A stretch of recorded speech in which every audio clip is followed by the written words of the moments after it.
parler d'une maladie qui touche une personne sur 100 000. En France, 170 enfants seraient atteints de l'ataxie-télangiectasie, également connue sous le nom de syndrome de Louis Barre. Ouais, cette maladie rare, génétique et neurodégénérative entraîne entre autres symptômes des atteintes neurologiques, un déficit immunitaire et une perte progressive de contrôle des mouvements. Près de Toulouse, Oriane Baudin, Soigny Thiebaud et Johnny Dacosta ont rencontré une famille dont la fille présente cette maladie. Comme une grande, oui, t'as raison, ma chérie. Ouais, c'est bien. Ouais, championne. C'est bien, chérie. À 2 ans et demi, Romane est fière de montrer à ses parents qu'elle est capable de manger ses pâtes toute seule. Et tiens, avec ton autre main, ma puce. Voilà, elle est bien maintenant. Il y a des périodes où c'est un peu plus compliqué, selon sa fatigue. Sa maladie joue aujourd'hui beaucoup à son âge en tout cas, sur le manque de tonus. Et manger entièrement le repas toute seule, elle-même, avec tenir son couvert à la main, elle ne le fera pas en entier. Des faiblesses musculaires dans les mains, mais aussi dans les jambes, ce qui a surpris ses jeunes parents au moment où leur fille faisait ses premiers pas. En fait, après 2 mois de marche, notre nounou, elle nous a quand même un peu alertés. Même nous, on le voyait, en fait, elle marchait d'une façon un peu hybrieuse. Voilà. Et même des amis, en rigolant, ils disaient « mais elle est sous, c'est pas possible ». Et donc elle nous alertait, elle disait quand même j'ai l'habitude, il faudrait peut-être en parler à votre pédiatre. Je trouve maintenant qu'elle a acquis la marche, voilà, il y a peut-être quelque chose. Allez.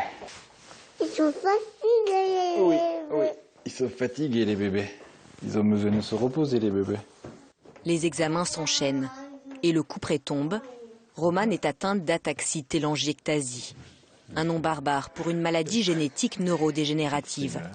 Le médecin leur annonce alors qu'il n'existe aucun traitement et que l'espérance de vie est d'une 20aine d'années.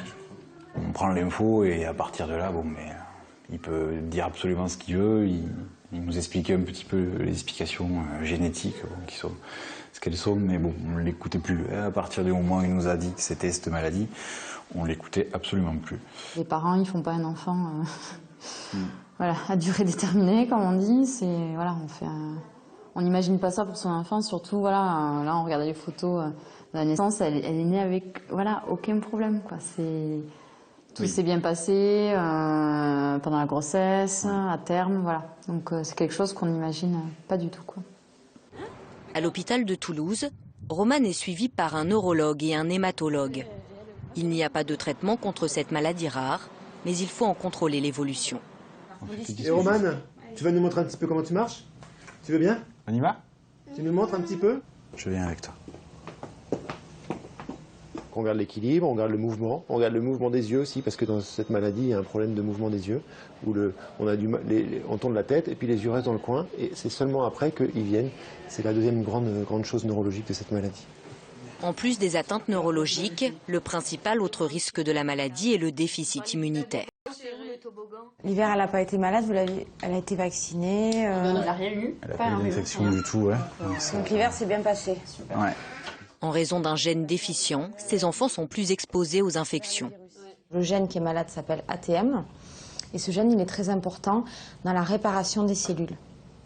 Et quand ce gène dysfonctionne, les cellules sont moins bien réparées. Et suivant la localisation, ça explique les symptômes de la maladie, qui sont des symptômes neurologiques, immunologiques, donc c'est-à-dire la fonction des lymphocytes ne marche pas bien, c'est les cellules de l'immunité, et qui explique aussi un vieillissement un peu plus accéléré des organes du corps, et aussi la prédisposition au cancer. Montre un peu comment tu descends. Aujourd'hui, Romane n'a aucune de ces complications immunitaires. À part pour marcher, les problèmes musculaires sont encore peu visibles, mais ses parents savent qu'au fil des années, leur fille risque de perdre cette autonomie. Pour autant, ils gardent espoir. D'ici là, la recherche peut progresser. Ouais. Le quotidien reprend le dessus et voilà, faut pas la mettre dans une case. Elle est malade, elle est handicapée, oui, certes, mais voilà, faut vivre, tout simplement, et y croire. Plus vite.